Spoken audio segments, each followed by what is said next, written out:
Assalamualaikum warahmatullahi wabarakatuh.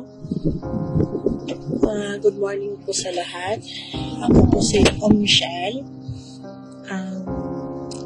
Tungkol po dun sa product po na ini-offer po sa akin noon ni Sister Almira Asim, yung Sip to Fit na coffee, and then yung mangosteen po, at saka yung 8 herbs po.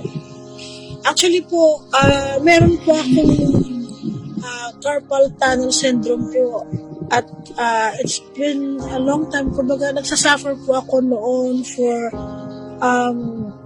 more than 8 to 9 years po ang katotohanan po.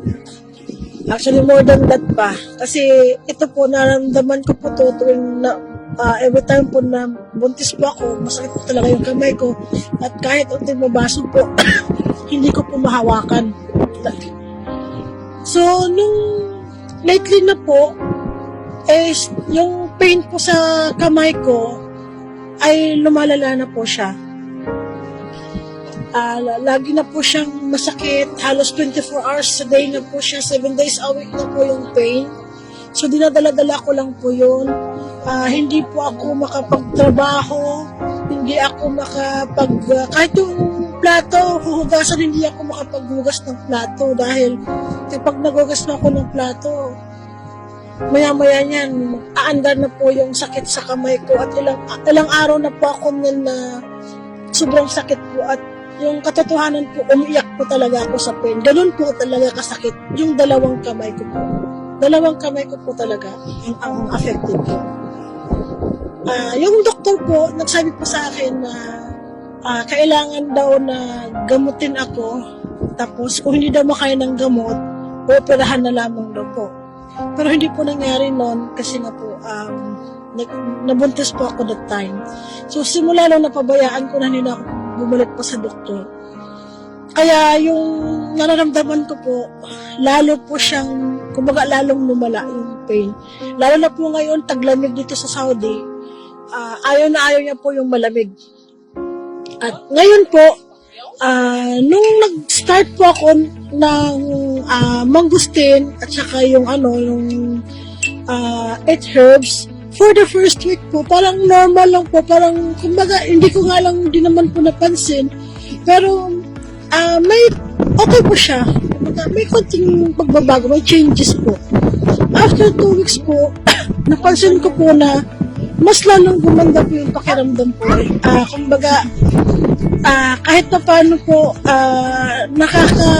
kumbaga nakikilos ko ng maayos yung kamay ko, tawag dito,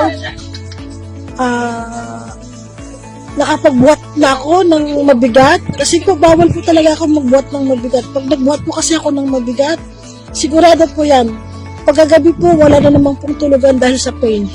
So nakakaumpisa na po ako like ng mga 10 kilos po na nakakarga ko na po yung 10 kilos na yan. So after 3 weeks po ng paggamit ko po, mas lalo pong naging maganda yung pakiramdam ko. Mas lalo pong, kumbaga yung pamamalas ng paa at ng mga kamay ko po natanggal na po. Nawala po yung pamamalas. Kahit po yung UTI ko po na alam ko po hindi talaga ako nawawalan noon dahil po sa hindi talaga ako mahilig uminom ng tubig. Without any medication po from the doctor po ay gumaling po ako. The story short po, bumaba po talaga yung uric acid kasi nawala lahat ng pamamalas sa akin. At ngayon po, 2 months na po akong gumagamit po noon. Nagtitake po ng mangosteen at ng 8 herbs. At alhamdulillah po, masasabi ko po na hindi po totally na nawala lahat. Pero kumbaga, nasa 90% po ay wala na po yung pain. Nakatulog na po ako ng mahimbing. Ngayon po, early pa lang po, inaantok na ako. Unlike dati po, hanggang umaga po wala akong tulog, 24 hours po wala pa akong tulog. Simulat mo na nag-take po ako, early na po ako nakakatulog, like 8 o'clock po, antok na po ako niyan. So, ngayon po, kahit paano po, nakakapag-fugas na ako ng plato, nakapag-mapping na po ako ng floor, kaya ko na pong gawin na hindi po naniningil yung kamay ko. Kumbaga, kinabukasan okay lang. So, minsan po na-try ko po nung nagkasakit po yung nagkasakit kami lahat dito sa bahay. Lahat-lahat po nagkasakit po. Wala pong ibang kikilos. At siyempre, may mga anak po ako, 6 po sila. Kailangan kong kumilos. Sinubukan ko po, nagugas ng plato, naglinis, nagluto. Lahat po ginawa ko po yun. At alhamdulillah po, wala pong, hindi po sumakit yung mga kamay ko. So yan po yung masasabi ko, nagpapasalamat ko na sa tulong po nitong gamot ninyo, unang-una po kay Allah subhanahu wa ta'ala, at sa mga gamot na itong mga supplement, food supplement po, actually food supplement, na tinatake ko po at naging okay po ang lahat. At ina-encourage ko po yung iba dyan na may mga katulad ko po na problema. Try niyo po, baka pumahiyan po kayo. Maraming salamat po.